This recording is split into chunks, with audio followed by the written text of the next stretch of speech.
année. Bienvenue dans ce nouveau numéro du Grand Jury de RFM. Le passage de 2020 à 2021 marqué par un accroissement des contaminations au Covid-19 et on est passé sous la barre des 400 morts. C'est dans ce contexte que le football sénégalais reprend ses droits. Et pour le défendre, il y avait son premier avocat, Maître Augustin Senghor, le président de la Fédération sénégalaise de football, par ailleurs maire de l'île de Gorée. Bonjour. Bonjour Babacar, bonjour à tous les auditeurs et téléspectateurs. Nos meilleurs vœux. Meilleurs vœux 2021 à vous, donc au groupe IGFM, mais aussi à l'ensemble des Sénégalais, au monde sportif. Que 2021 soit l'année où nous retrouverons le goût à la vie après cette période assez tumultueuse de 2020 accompagnée du Covid et que 2020 parte avec son Covid et qu'on retrouve la joie de vivre et surtout le retour aux activités normales dans tout le pays. Et comment à Gorée, au lieu du tourisme sénégalais, a-t-on vécu ces près de 10 mois de crise sanitaire ? À Gorée, nous les avons vécus très difficilement, ces mois de Covid-19, parce que vous le savez, après les premiers cas, nous avons eu à subir les affres d'une fermeture totale de l'île de Gorée aux visiteurs. Et pour qui connaît Gorée, sa vocation est une vocation d'accueil, puisque c'est un site touristique par excellence. Et donc, vous savez que donc, ça a eu des répercussions terribles sur le plan économique. De notre côté aussi, nous avons dû vivre en autarcie pendant tout ce temps-là. Et ça a été très difficile. Mais de notre côté, les Goréens, les populations ont fait preuve de résilience. Nous avons pu nous organiser pour vivre dans notre île en réglant tous les problèmes liés donc, aux besoins matériels des populations, mais surtout en veillant à ne pas être infestés par le Covid-19. En tout et pour tout, nous avons enregistré officiellement 3 cas en 10 mois. Je pense que c'est assez appréciable quand on regarde les tendances dans les autres localités du pays. 3 cas de contamination. De contamination. 0 victime, j'imagine. Non, 0 victime à ce jour. On espère que ça va continuer. Et surtout, je pense que ce qui est important, il y a de cela 3 mois, 2 mois. Qu'est-ce qui fait cette exception c'est le caractère insulaire de la commune. Oui, je pense qu'il y avait des frontières naturelles avec la mer. Dès qu'on a arrêté la liaison, donc il y avait moins de fréquentation dans l'île. Mais c'est surtout au niveau local, cette capacité des Goréens, de la commune, mais aussi des volontaires de l'île, surtout les jeunes, qui se sont organisés eux-mêmes pour prendre en charge leur destin, pour s'organiser, organiser le tri de ce qui devait entrer dans l'île ou non, mais aussi la sensibilisation qui a joué un rôle majeur. Parce que vous savez, à Gorée, c'est tellement petit, tout le monde se connaît, la proximité était telle que si nous avions quelques cas, ça pouvait dégénérer. Et je pense que la population aussi a été très, très consciente. Et je dois dire aussi que nous avions eu l'appui non seulement des autorités, mais de beaucoup de partenaires qui nous ont permis de vivre cette période et surtout de nous en sortir à moindre frais, si j'ai pu m'exprimer ainsi. Et alors, avez-vous évalué les conséquences économiques, financières de cette crise sanitaire pour l'île de Gorée, pour la commune que vous dirigez ? Oui, je pense que si sur le plan santé, on peut dire que nous avons pu tenir la dragée au Covid, sur le plan économique, il n'y a pas eu match parce que le Covid nous a mis dans une situation économiquement parlant exsangue, parce que simplement que ça soit la collectivité locale elle-même, les populations, les acteurs économiques, hôteliers, guides, restaurateurs et tout ce qui gravite autour, artisans et autres, gravite autour de l'économie touristique, en ont pâti. Je dirais même, je pourrais citer même en fait la structure qui nous relie à Dakar, c'est-à-dire la liaison maritime Dakar-Gorée, qui s'est retrouvée à faire pratiquement 1% de son chiffre d'affaires en 10 mois. Donc c'était assez difficile et aujourd'hui je pense que nous sommes en train de relever la tête. Mais tant que nous n'aurons pas réglé, c'est pas nous Goréens qui prenons le problème du transport aérien, l'ouverture du ciel donc et l'arrivée des touristes ne sera pas réglée, Gorée ne pourra pas se remettre en bonne santé financière et économique. Et c'est un combat. je dois me permettre aussi de saluer tous ceux qui nous ont aidés, parce que nous avons pu bénéficier de l'apport, en tout cas pour le secteur touristique et les acteurs touristiques de l'État sur le fonds de résilience. Je voudrais ici remercier le ministère du Tourisme et certains partenaires qui nous ont beaucoup aidés et qui nous ont permis de pouvoir aider les acteurs touristiques, même les artisans, pour pouvoir s'en sortir et repartir. Aujourd'hui, Gorée revit petit à petit, mais il nous faut plus de visiteurs pour qu'on puisse relancer la machine économique. Oui. Toujours sur les activités économiques, la culture est aussi essentielle pour Gorée. Lorsque le ministre de l'Intérieur annonçait le durcissement des restrictions début décembre dernier, des mesures qui interdisent la tenue de spectacles et les rassemblements sur les terrains de sport, vous vous êtes férocement opposé. Vous avez plaidé pour le foot. Les autorités vous ont entendu et vous ont permis de démarrer la nouvelle saison de football, ce week-end d'ailleurs. Vous n'avez pas défendu les acteurs culturels. Vous, le maire de la symboliquement culturelle île de Gorée. Écoutez, d'abord, je dois dire, donc je n'ai pas défendu férocement. J'ai défendu, je pense, avec beaucoup de... Et parler avec le cœur. De cœur, voilà, exactement, parce que je tirais la sonnette d'alarme simplement par rapport à la situation de tous ces jeunes qui, aujourd'hui, sont sevrés de sport depuis très, très longtemps. Vous venez de le dire, ils sont aussi sevrés de culture. Et ces jeunes, c'est non seulement une activité, donc le sport, je parle de sport en général d'ailleurs, qui leur permet de s'épanouir, c'est aussi une activité économique pour eux. Donc un débouché, dans un contexte où il est très difficile de trouver du travail, certains jeunes vivent du football, des milliers de jeunes ont l'espoir, et de parents d'ailleurs, ont l'espoir de pouvoir arriver à jouer au football. Si on reste une année sans football, c'est des carrières qui sont en l'air, c'est l'espoir de beaucoup de familles qui est ruiné. Et donc j'ai voulu tirer la sonnette d'alarme.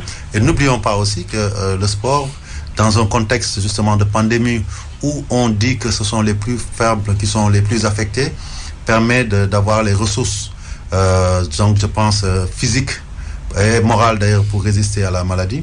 Ne pas faire le sport, ça devient compliqué. Cela ne veut pas dire que nous ne sommes pas conscients des enjeux. La santé passe avant tout, mais justement, on dit souvent que le sport contribue à l'amélioration de la santé de tous les individus. D'un autre côté aussi, je pense que les sportifs, le football aussi en premier, ont montré la voie dès qu'il s'agissait de faire face au Covid et se sont mis aux côtés des autorités pour vraiment combattre le Covid. Et quand aussi nous avons vu que dans beaucoup de pays, les gens continuaient à se battre contre le Covid tout en pratiquant le sport, que ce soit dans les pays occidentaux comme aussi en Afrique. Nous avons dit que peut-être il est temps, presque un an après, que le football puisse reprendre droit de cité dans notre pays. Et je dois remercier ici les autorités, au premier plan le chef de l'État, qui a compris cela, ainsi que le ministre des Sports, le ministre de l'Intérieur, le ministre de la Santé, pour avoir compris qu'il fallait nous accompagner pour qu'on puisse continuer à lutter contre le Covid tout en pratiquant le sport, et surtout le sport de haut niveau, parce que le football en a besoin, mais aussi les jeunes, les sportifs en ont besoin, et ceux qui vivent aussi du football. Aujourd'hui, au bas monde, nous pouvons compter à peu près 3000 emplois qui dépendent du sport, du football dans sa globalité. Si on devait l'étendre à toutes les disciplines, peut-être que ce serait à peu près 10 000, parce que nous avons plus à peu près 47 ou 48 fédérations ou comité de promotion de certaines fédérations à venir. Donc tout ça fait qu'il y a des enjeux économiques importants, mais aussi des enjeux sportifs. Et je pense que les autorités l'ont bien compris. Et donc aujourd'hui, c'est heureux que nous puissions redémarrer. Mais j'insiste là-dessus. Il y a une responsabilité qui en découle. Tout cela, Augustin Senghor, dans une grande incohérence des mesures de restriction à géométrie variable. On autorise le football, on continue d'empêcher les acteurs culturels de travailler. Écoutez, les contextes ne sont pas les mêmes. Donc aujourd'hui, je ne veux pas moi-même avoir à trancher un débat pour lequel il y a des personnes plus compétentes que moi. Vous-même, vous l'avez dit, Gorée est culturel. Moi-même, je me suis beaucoup investi dans le domaine culturel. Dans un monde idéal, effectivement, il faut que toutes les activités reprennent, mais à certains moments clés, je pense qu'il appartient aux autorités d'apprécier. Et je pense qu'ils ont discuté avec les acteurs culturels. Ils sont en train de chercher des solutions et ils ont tenu à les accompagner, surtout dans ces périodes de fin d'année où peut-être aujourd'hui, la difficulté, c'est que si dans le sport, on peut jouer à huis clos, dans les activités culturelles, les concerts, les boîtes de nuit, c'est impossible de parler de huis clos, donc peut-être que c'est à ce niveau-là que ça se joue, mais je ne désespère pas que des solutions soient trouvées. Les meilleures pour les Sénégalais d'abord, mais aussi ensuite pour les acteurs culturels pour que toutes les activités reprennent. Mais la seule voie de salut aujourd'hui, qu'on le veuille ou non, ce sera de pouvoir aider l'État à juguler la pandémie de la meilleure manière. Et comme on le voit, tous les jours, on voit que les cas augmentent, les cas communautaires augmentent. Donc si nous voulons vraiment que l'État libère toutes les activités, nous devons nous prendre en charge nous-mêmes la responsabilité de combattre le Covid et ne pas laisser l'État à lui seul mener ce combat. Oui, la saison de football, justement, qui a démarré hier samedi, des matchs à huis clos, vous l'avez dit, mais les clubs ne sont pas soumis. Les acteurs ne sont pas soumis à des tests Covid-19 obligatoires avant les rencontres. Drôle de protocole, hein, n'est-ce pas? Écoutez, pourquoi drôle de protocole? Moi, je me pose la question de savoir si aujourd'hui, dans nos activités, on est tenu à ces tests-là. Aujourd'hui, je viens ici dans une émission. J'ai pas subi de test pour entrer dans cette émission, alors que vous ne connaissez pas mon statut sur le plan médical. Donc, ça veut dire qu'aujourd'hui, nous partons du principe que d'une situation où l'État avait fixé des règles assez draconiennes, et même on est passé d'une période carrément d'état d'urgence à une période où les autorités ont dit il nous faut arriver à vivre avec le virus. À partir de là aussi, en tout cas moi qui me suis rapproché un peu de ce qui se passe, j'ai pu constater que l'État n'est plus dans une situation où il demande à tout le monde d'être testé. Les tests massifs ont diminué. Moi qui voyage beaucoup, je me suis rendu compte que quand on va dans les services où les tests se faisaient par rapport à il y a 4 mois, ça se fait moins. On ne le fait que quand un cas de maladie est décelé. Et nous avons aujourd'hui un accompagnement de l'État avec le ministère de la Santé, mais aussi des médecins qui gravitent autour du football, autour du sport, pour mettre en place un protocole qui nous permettra de jouer dans des conditions sécurisées, étant entendu que, comme vous l'avez pu le suivre, le comité exécutif, mais aussi la Ligue professionnelle, la Ligue amateur ont pris un ensemble, une batterie de mesures qui nous permettront de compétir.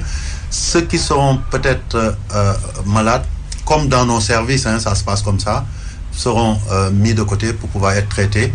On protégera ceux qui seront en contact, mais le football continuera parce qu'on a pris des dispositions pour élargir le nombre de joueurs qui peuvent participer à ces matchs-là, pour que, comme la FIFA l'a fait, comme la CAF, mais aussi dans d'autres confédérations, le football puisse continuer tout en se préservant du mieux que nous pouvons de la maladie. Alors, des rencontres du championnat sénégalais hors protocole CAF, hors protocole FIFA? Non, pas du tout. Nos protocoles s'inspirent largement des protocoles FIFA et CAF. Sans test, ces stades peuvent devenir des sources et des souches de contamination. Écoutez, je pense que la prévention n'inclut pas les tests. Je pense que les tests, c'est pour détecter une maladie. Ce sont les mesures barrières qui constituent le rideau de protection contre la maladie. À partir du moment où tout le dispositif de mesures barrières est en place, l'accès des stades, l'utilisation des produits qui peuvent permettre un peu de la désinfection, mais aussi tout ce qui est produit comme les gels antiseptiques pour pouvoir se protéger, pouvoir tuer les germes et les virus quand il le faut, mais aussi la distanciation là où c'est nécessaire. C'est ça qui va nous protéger. C'est pas les tests, puisque faire les tests n'empêche pas d'avoir le virus, parce que si le test est positif, ça veut dire qu'on ne joue pas. Mais par contre, si on diminue les contingentements dans les stades, c'est-à-dire, vous avez vu, on a pris vraiment des nombres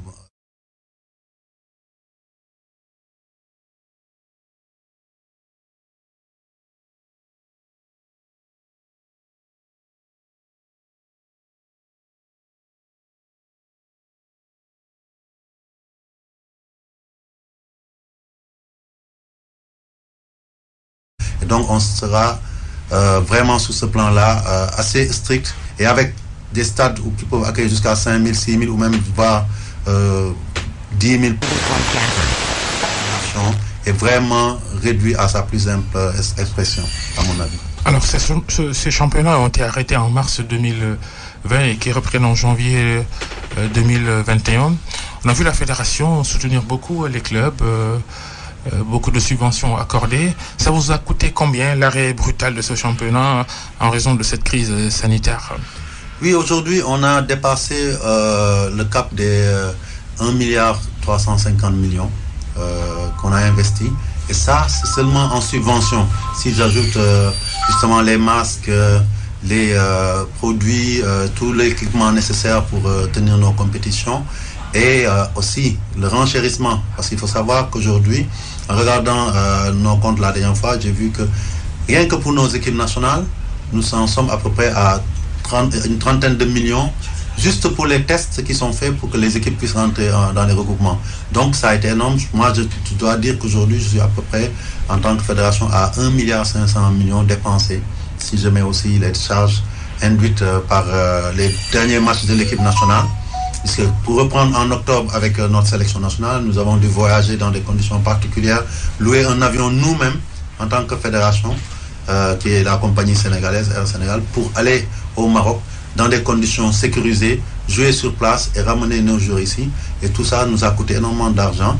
Et c'est vrai, nous avons reçu l'apport de la FIFA, mais pas totalement.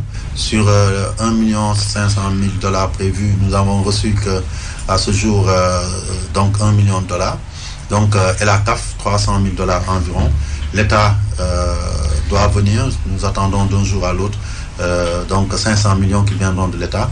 Mais c'est vous dire qu'aujourd'hui, la fédération a dépensé énormément d'argent pour faire face à cette pandémie. Mais le paradoxe, c'est ça. Nous avons dépensé autant d'argent sans avoir pu avoir l'opportunité de compétir. Et c'est là où, je pense, la décision des autorités de nous laisser jouer, de laisser les championnats reprendre leur cours, est salutaire et à magnifier. On ne verra pas ce championnat. Pas de public, pas de télé probablement. Cette histoire de sponsoring... Nous allons discuter avec une télé parce que notre volonté au moins pour la ligue professionnelle, ce serait de pouvoir diffuser 1 ou 2 matchs par week-end. Puisque les gens aujourd'hui sont restreints au niveau de leur circulation, ils seront plus présents chez eux. On essaiera de leur offrir ces matchs-là pour qu'ils puissent les suivre à domicile et nous sommes en train de discuter avec... une chaîne de télé dans ce sens-là. Ouais, vous êtes le président de la fédération, mais d'abord président de l'US Gorée, par définition membre de la ligue professionnelle. À propos de droits télé, ces problèmes qu'on a connus la saison dernière et la saison d'avant, cet opérateur de télévision, opérateur chinois, qui a voulu acheter les droits, mais blocage, parce que cet opérateur aussi voulait se déployer au Sénégal. Il en a été empêché. Quels sont les derniers développements de cette affaire? À ce niveau-là, bon, je dirais d'abord que je suis président de fédération de football et président du club Omnisport de Gorée. On a un président de la section de football qui nous représente au niveau de la ligue professionnelle. Donc à ce niveau-là, je dirais simplement que le dossier StarTime a connu des difficultés parce que simplement, apparemment, il était adossé à d'autres aspects qui n'ont rien à voir avec le football parce que l'octroi de fréquences, aspects juridiques, commerciaux, l'acquisition de décodeurs, ça dépasse vraiment le cadre du football. Donc en ce qui me concerne, je ne peux pas trop me prononcer, mais ce qui est clair aujourd'hui que à ce jour, ce contrat n'a pas pu être finalisé pour les raisons aussi que vous savez. Et il est, je pense, temps qu'on pense, s'il n'y a pas de solution en vue, à chercher d'autres partenaires télé. Parce que c'est de ça qu'il s'agit. StarTime n'est pas encore vraiment installé. Et quand ils auront donc la possibilité de travailler et d'offrir donc à la ligue professionnelle ce qu'elle attend, c'est-à-dire des rentrées d'argent, mais aussi une visibilité, en ce moment-là, ils pourront signer. Mais en attendant, je pense que la ligue professionnelle, qui est une entité autonome au niveau de la fédération, puisque la fédération lui a donné cette autonomie financière, donc elle devra travailler sur ça. Pour le moment, Vous le savez, c'est la fédération qui prend en charge l'ensemble des charges de compétition et de fonctionnement de la Ligue professionnelle. Et ça ne pourrait pas continuer. Et donc, il est urgent qu'on trouve cette solution. Mais je pense que le président CRSEC et son équipe sont en train d'y travailler. Et nous-mêmes, au niveau de la fédération, nous allons les accompagner pour que ça se fasse. Parce que l'élite du football, c'est la Ligue professionnelle. Si elle est malade, ça rejaillit négativement sur l'ensemble du football sénégalais. Ouais. Je rappelle Augustin Senghor, le président de la Fédération sénégalaise de football, notre invité devant le grand jury d'RFM ce dimanche. Les autres sujets football de cette émission, Augustin Senghor, ils vous sont posés par le service des sports de RFM sous la direction de Youssouf Bodian, question express en parlant de championnat. Le lancement des championnats dans les petites catégories annoncé depuis l'année dernière. Notre comité exécutif s'est prononcé sur cette question et a décidé quand ce sera possible de lancer le football des jeunes. Je pense qu'aujourd'hui, nous avons commencé, vous avez vu les résultats, à beaucoup nous investir dans la petite catégorie. Vous voyez nos équipes nationales, vous voyez aussi que beaucoup de clubs ont des académies. On le doit beaucoup aux académies, justement. Oui, mais les académies ne sont pas sorties ex nihilo. Ils sont issus et ont grandi dans un contexte qui est celui du football sénégalais. Arrêtons de nous faire croire que c'est l'homme qui a créé Dieu et par l'inverse. Donc je suis désolé. Si les académies existent dans un pays, dans une fédération, c'est parce qu'on les a aidés. Et c'est de bon ton. Aujourd'hui, nous, on est fiers d'avoir ces académies-là qui apportent leur contribution, mais qui aussi ont bénéficié du contexte et de l'appui de la fédération, de la Ligue professionnelle et même des autorités étatiques pour pouvoir s'implanter et se développer. Il y a d'autres qui vont venir et nous sommes preneurs et nous insistons même pour qu'on puisse généraliser ces académies un peu partout, mais il n'y a rien d'antinomique. Aujourd'hui, c'est presque un enrichissement mutuel entre la fédération et les académies, parce que beaucoup de ces jeunes dont on parle au niveau des académies ont commencé à être connus quand ils ont intégré nos équipes nationales de jeunes et surtout notre équipe A, et ça vous le savez, vous avez des exemples à foison. Tant qu'ils étaient dans le cadre de leur club, personne n'est venu les chercher, personne ne les connaissait. C'est l'équipe nationale qui permet à ces jeunes en U17, en U20 de se faire découvrir. Et c'est une plus-value pour ces académies, mais surtout pour le football sénégalais. C'est tout un ensemble. N'essayons pas de dissocier ce qui constitue un ensemble compact et qui permet aujourd'hui de voir le football sénégalais briller là où jadis il traînait par rapport à d'autres pays. Vous parlez des équipes de jeunes U17, U20, justement. Ces équipes nationales du Sénégal en catégorie jeunes concernées par une décision que le comité exécutif de la fédération a prise il y a quelques semaines, parce que ce sont des sélectionneurs qui étaient des pigistes. Vous leur proposez des contrats en bonne et due forme, et donc plus possible pour eux d'aller entraîner des clubs. On ne peut plus cumuler, à partir de la décision qu'on a prise, les fonctions d'entraîneur de club et de sélection d'une équipe nationale. Il y a les cas flagrants de Youssouf Dabo pour la sélection U20, de Malik Daf pour la sélection U17. Vous leur aviez donné un ultimatum de 3 mois. Ont-ils fait leur choix parce qu'ils sont toujours avec leur club? Malik Daf au Jaraf, Youssouf Dabo à Teungueth FC. Oui, à ce niveau, je pense que pendant très longtemps, c'est la fédération elle-même qui avait estimé qu'il n'y avait pas lieu de dissocier les fonctions d'entraîneur de club, d'entraîneur titulaire de club et d'entraîneur des sélections de jeunes notamment. Et après réflexion et au vu des expériences passées où nous avons été confrontés à quelques difficultés, justement parce que les entraîneurs étaient tiraillés entre les clubs et donc les équipes nationales, et nous avons pensé qu'il était plus sage avec les échanges qu'on a eu avec le DTN de séparer de manière claire ces fonctions-là. Je pense que tant que nos jeunes ne brillaient pas, le problème ne se posait pas, parce que généralement avec nos équipes nationales de jeunes, c'était un tour puis s'en va, on ne se qualifiait pas au CAN et tout. Mais à partir du moment où depuis 2015 on a commencé à être régulier dans les compétitions de jeunes, nos entraîneurs sont pratiquement sur 1 an ou 2 ans avec nos équipes nationales.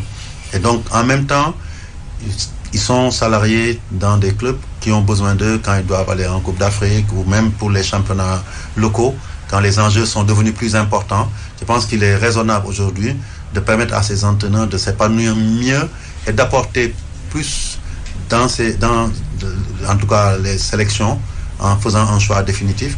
Et surtout, ça ouvre l'éventail d'entraîneurs qui peuvent apporter sa contribution, progresser, et qu'on n'ait pas un groupe restreint qui gère les clubs d'élite, les meilleurs, et qui sont aussi en même temps dans les sélections. C'est pour ça qu'on a pris ces décisions. Est-ce que le délai qu'on leur a donné a expiré? Je dirais non, mais sachez que nous sommes en train d'y travailler. Le comité exécutif passé l'a évoqué, et certainement à la prochaine réunion, qui se tiendra, je pense, courant janvier, l'entraîneur nous proposera, le DTN nous proposera donc les nouveaux attelages, après s'être concerté avec les entraîneurs qui ont le choix. Même quand ils resteront dans les clubs, ils sont à la disposition du football sénégalais. Si certains préfèrent venir dans les sélections aussi, ils seront les bienvenus. Nous les mettrons dans des conditions salariales et de travail meilleures, puisqu'ils pourront travailler sur une longue durée et être rémunérés donc sur cette durée-là, plutôt que de travailler à la pige, comme vous l'avez dit, pendant les campagnes. Mais en tout cas, je pense que c'est la meilleure décision que la fédération pouvait prendre. Et à ma connaissance, tout le monde l'a salué, aussi bien dans le monde des entraîneurs que les dirigeants de clubs, mais aussi au niveau des instances du football, tout le monde l'a apprécié positivement. Après, il s'agira pour les deux entraîneurs qui sont concernés de faire un choix. Je pense qu'il leur reste encore le temps pour le faire. Ils sont en concertation directe parce que le comité ici prend une décision et c'est la direction technique nationale qui est chargée de l'appliquer. Et donc Maya Sinma prendra les décisions des meilleures pour l'intérêt du football. Et certainement, en ce moment-là, nous pourrons communiquer sur les nouveaux attelages. Et vous saurez si Malik Daf et Youssou Dabo restent entraîneurs de nos équipes de jeunes ou non.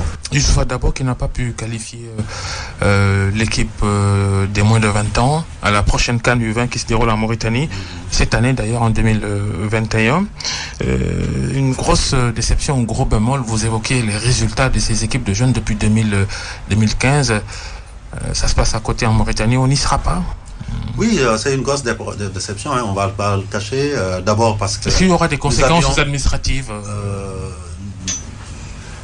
Je dirais d'abord que nous avions l'ambition d'y retourner parce que nous voulions enchaîner une 4e qualification. C'était important pour maintenir cette logique de formation des jeunes parce que se qualifier pour les CAN, c'est important au plan du palmarès, mais surtout important pour permettre à des générations de grandir, d'arriver à maturité pour pouvoir passer. Est-ce que vous allez garder Youssouf Dabo à la tête de cette équipe-là?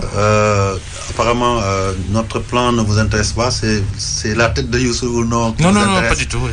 Aujourd'hui, peut-être qu'il est arrivé à un niveau de saturation. Vous allez évoluer. Je pense que Youssouf a fait d'excellentes choses ici avec nos équipes nationales. Il a bien travaillé. Et même en club, on voit qu'il est assez performant. Donc, si à chaque fois qu'un entraîneur, en tout cas nous, c'est pas les habitudes de la maison d'ailleurs, vous pourrez le constater. Il ne faut pas qu'à chaque fois qu'un entraîneur qui a donné satisfaction auparavant tombe sur un écueil et éliminé et qu'on doit s'en débarrasser. C'est pas forcément contre lui. Peut-être qu'il mérite de gravir d'autres échelons, de laisser la place à un autre pour donner un nouveau souffle à cette équipe-là, peut-être. L'équipe, à mon avis, ne s'est pas qualifiée, mais n'a pas perdu son souffle. Ce qu'il faut savoir, on est dans les catégories jeunes. Nous ne nous focalisons pas forcément sur qui gère ces équipes nationales. Et comme je vous l'ai dit tout à l'heure, nous avons un travail qui est fait en amont par la direction technique nationale, et c'est la direction technique qui appréciera. Avant lui, il y avait Joseph Koto qui avait fait aussi du bon travail avec les U20, avec Malik Daf.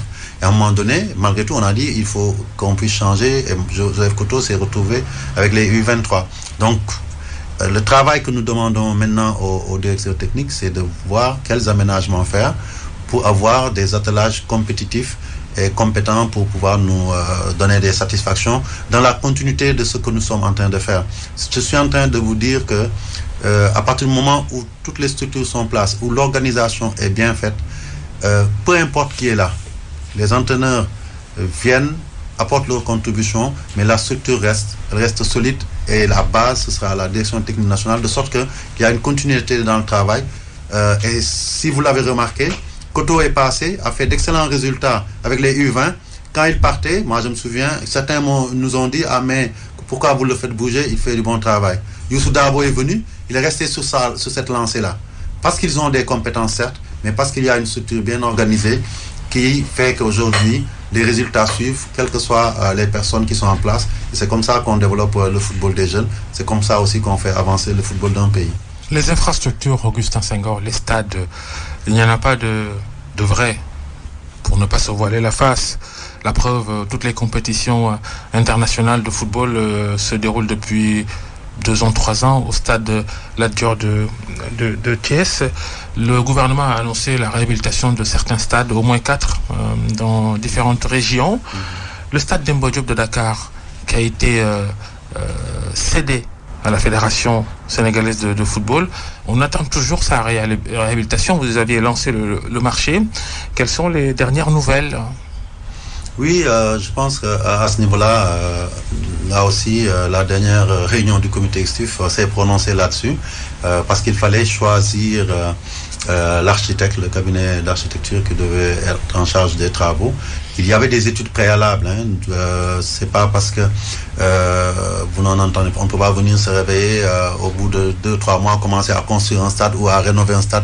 Il y a des études préalables, surtout que c'est un stade qui avait été fermé, nous dit-on, parce qu'il y avait des problèmes de sécurité et même de solidité de la structure. Nous avons pris le soin de faire par donc un cabinet sénégalais le travail d'audit de la structure du sondage. Ouais. Donc, et ça, c'était important. Et à côté de ça aussi, nous avons lancé un avis à manifestation d'intérêt pour des cabinets d'architectes. Il y en avait 14, je pense, si je ne me trompe, qui avaient postulé. Nous avons retenu une shortlist de 3. Et c'est seulement le 5 décembre, lors de notre réunion, que nous avons choisi définitivement un cabinet qui va commencer maintenant le travail de conception de l'avant-projet.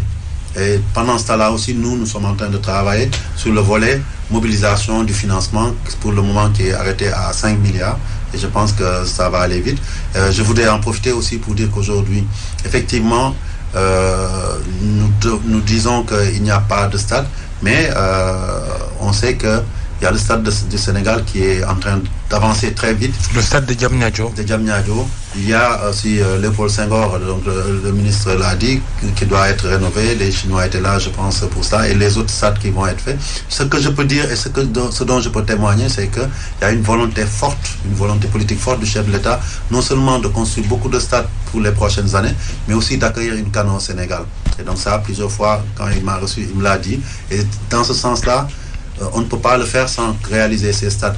Aujourd'hui, on est dans le dur, c'est vrai, mais dans quelques années, 2 ou 3 ans, quand tous ces stades-là sortiront de terre, nous serons en mesure d'accueillir une CAN après celle de 1992. Et je dois aussi me féliciter, on ne le dit jamais assez, d'avoir aujourd'hui une fédération qui est sortie de l'habit de fédération de gestion juste de la compétition, mais qui est une fédération qui bâtisseur. Aujourd'hui, vous parlez de Demba Diop, mais je peux dire aussi qu'au côté de l'État, si le stade de Lat Dior est en bon état pour accueillir ces compétitions-là, c'est parce que la fédération y a investi aussi. Lat Dior qui devrait être réfectionné, non? Non, mais bon, aujourd'hui, il y a juste des travaux à finaliser. Et nous le faisons de concert avec... Vous avez dit avant mars 2021. Avant mars 2021, ce que nous allons faire, parce que nous avons commencé, ceux qui sont venus sur les matchs d'octobre et de novembre et ont vu l'état de la police qui s'est amélioré, les équipements, les bancs touches, les vestiaires. Nous sommes en train d'exécuter donc un programme pour faire en sorte que ça soit un stade avec des places assises totalement, donc à peu près 12 000 places assises. Et d'ici février-mars, effectivement, vous verrez que ce sera un autre stade. Et à côté de cela, à Thiès même, nous sommes en train de construire, de mettre un gazon synthétique et des tribunes au stade Maniang Soumaré.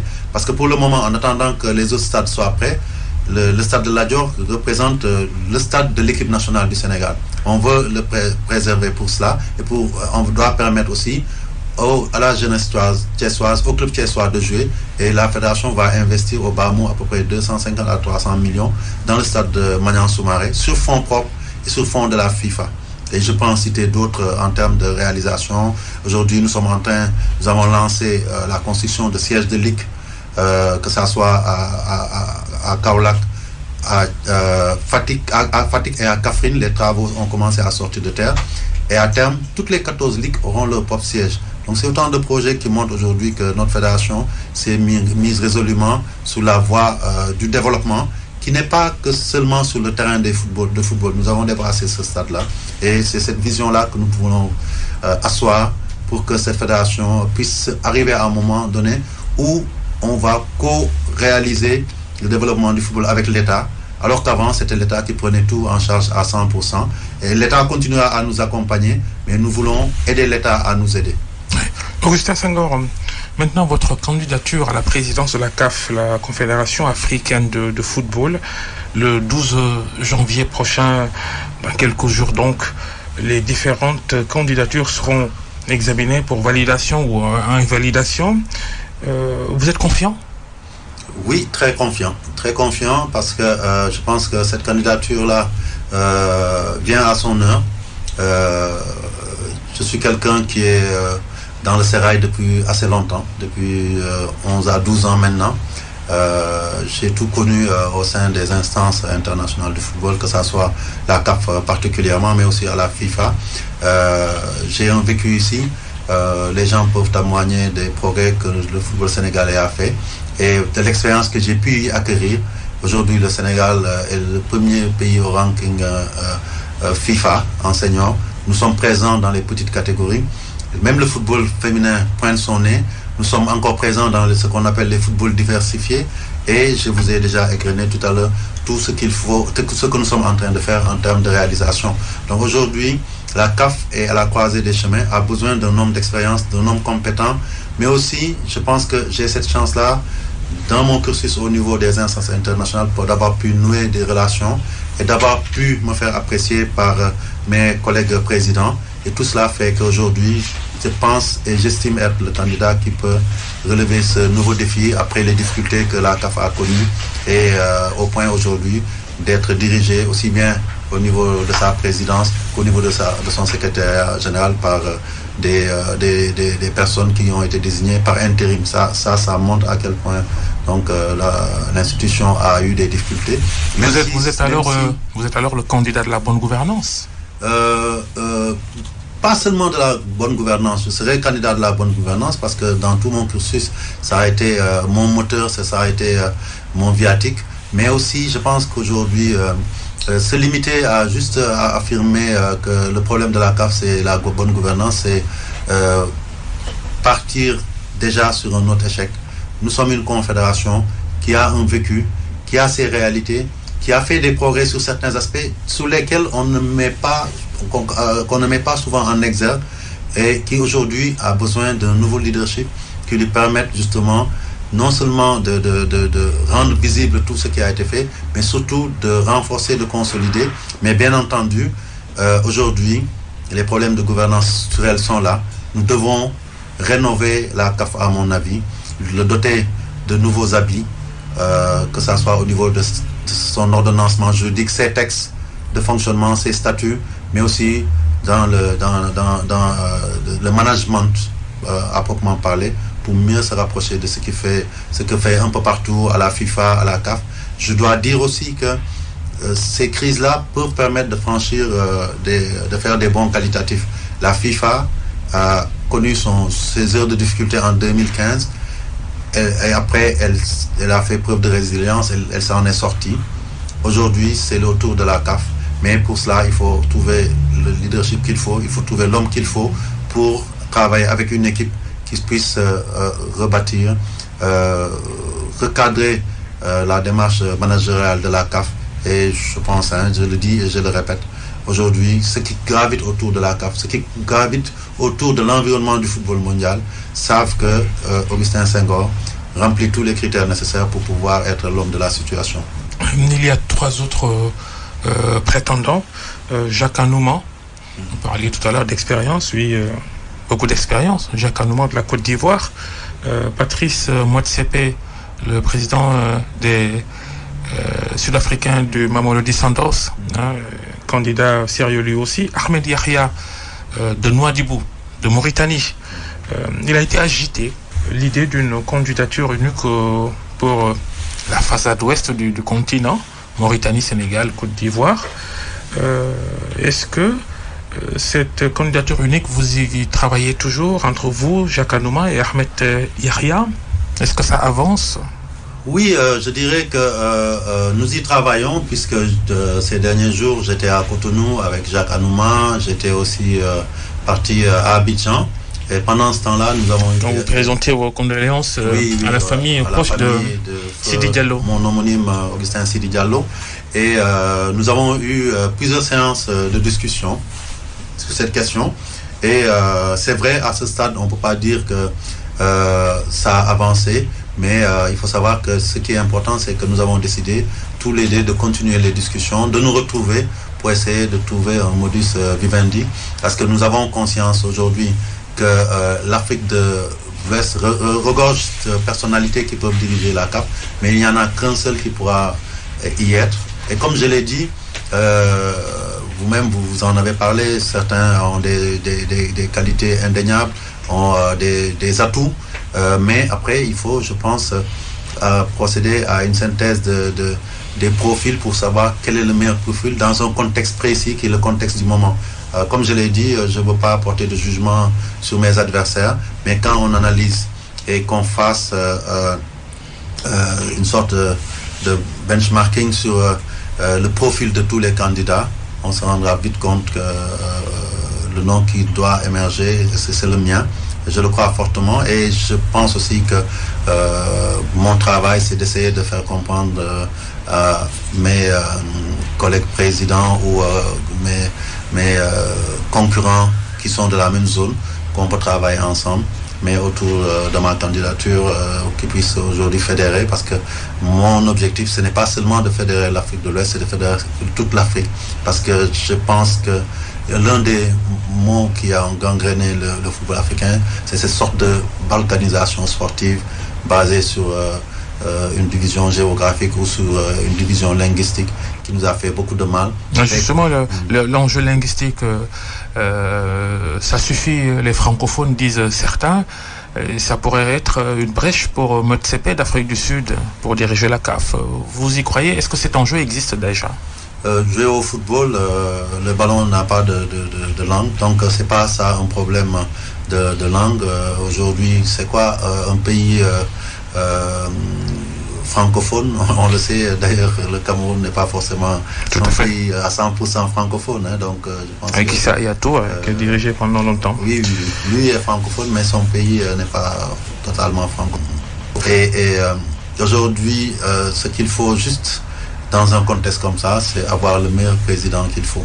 Je pense que si c'est juste se baser sur un critère linguistique pour choisir notre président, nous ne sommes pas encore sortis de l'ornière. Le président sortant de la CAF, le Malgache Ahmad était candidat à sa succession, mais il a été suspendu par la FIFA pour détournement de fonds. Il a fait appel devant le tribunal arbitral du sport. Vous en pensez quoi, ces accusations? Vous, le pro Ahmad, à l'époque, peut-être comptable de sa gestion? Écoutez, on n'a jamais fonctionné en termes de pro ou contre Ahmad. C'est pas comme ça que fonctionnent nos organisations, je suis désolé. Et d'ailleurs, c'est très cocasse parce qu'un coup, on me dit, ah non, il est pro, il était pro Airtour, il est pro Ahmad. Moi, je suis pro CAF. Je travaillais à leur côté. À chaque fois qu'on m'a confié des missions, je les ai exécutées correctement. Donc après Ahmad, nous avons eu des relations qui sont antérieures à son avènement à la tête de la CAF. Quand je suis arrivé en 2010, il était déjà président de la Fédération malgache. Nous avions d'excellentes relations. En 2017, lors des élections où il s'est présenté, il est venu me rencontrer. Je lui ai donné ma position, qui était que je n'avais pas... Vous avez voté pour lui, hein. C'est pas sûr, ça vous ne pouvez pas le garantir. Mais toujours ce qui est important, c'est qu'à partir de 2018, j'ai cheminé avec lui. Nous avons travaillé de manière très loyale. J'ai essayé d'apporter ma contribution par rapport aux missions qu'il m'a confiées, qui étaient nombreuses, parce que la CAF était en difficulté et il avait besoin de mon expertise. Je l'ai servi et je me devais d'être loyal avec lui jusqu'au bout, et je l'ai été, sans que ça veuille dire que je sois là pour dire moi-même est-ce que comme vous-même vous l'avez dit, c'est des accusations. Est-ce que ces accusations sont fondées ou non? Il y a une instance indépendante de la FIFA qui, sous la base de dénonciation, a enclenché des enquêtes. Il y a une présomption d'innocence. Il y a une première décision qui a été rendue. Il a fait appel, vous-même vous l'avez dit. Je pense que c'est au final, quand le TAS se sera prononcé, qu'on saura si la décision qui a été rendue est confirmée ou non. À ce stade, concédons-lui cette présomption d'innocence et son droit à la défense et respectons aussi la personne. Je n'aime pas trop en Afrique quand je vois que une personne qui est adulée la veille, une fois qu'elle n'est plus aux affaires, on la jette aux orties et on l'attaque de tout part. Et à la limite, on même fait un procès de sorcellerie à ceux qui osent parler de lui en bien. Et moi, j'ai pas froid aux yeux, j'assume toujours mes positions.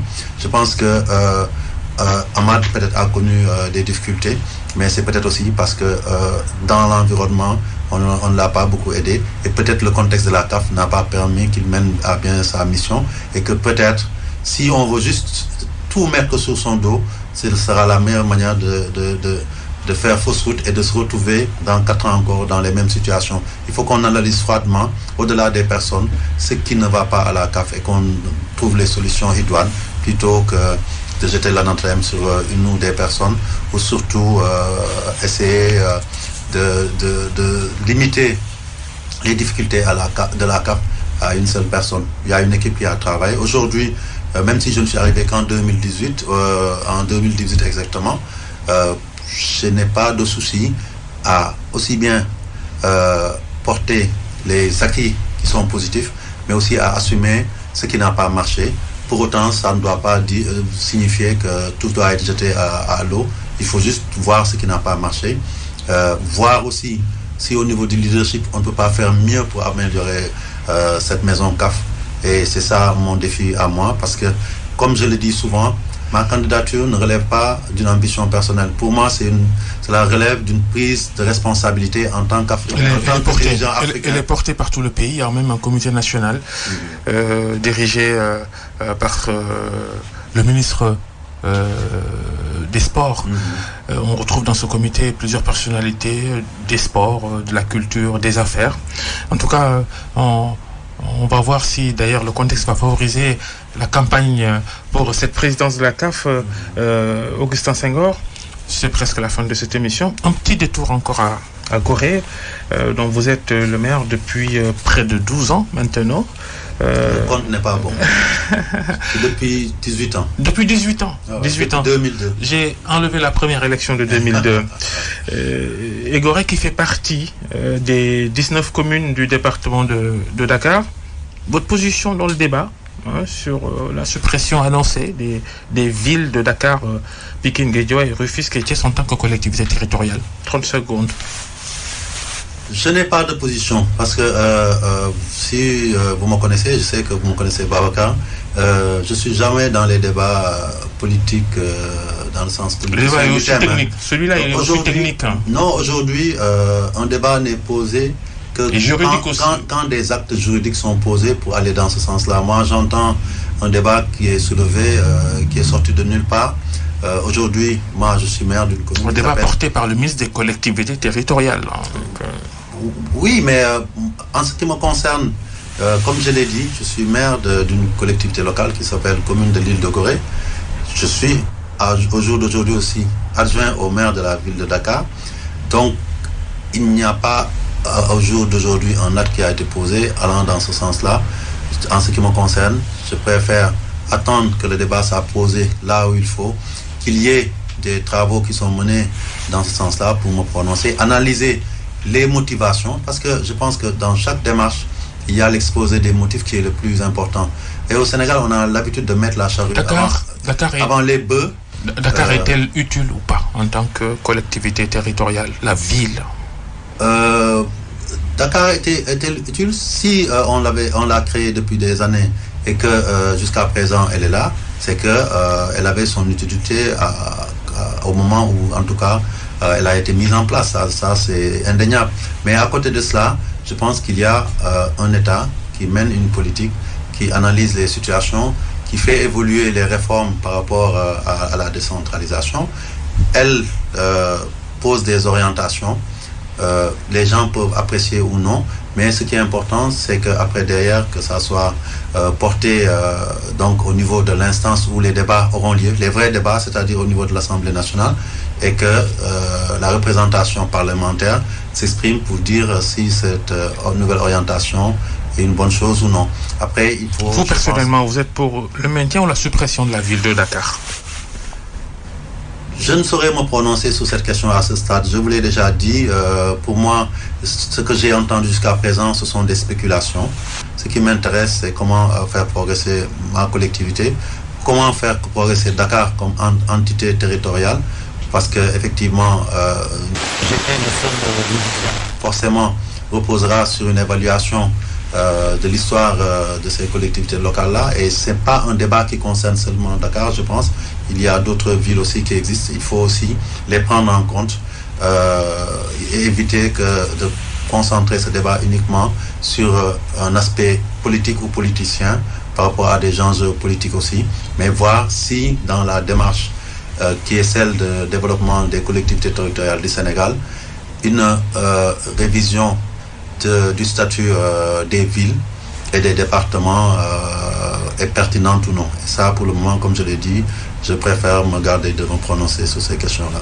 Merci Augustin Senghor d'être passé devant le grand jury d'RFM. Vous êtes le maire de l'île de Gorée, président de la Fédération sénégalaise de football, candidat à la présidence de la Confédération africaine de football, la CAF. Merci à Yaya et Abdou qui étaient à la régie, à Magui au digital. Restez avec nous. Bonne fin de week-end et bonne année.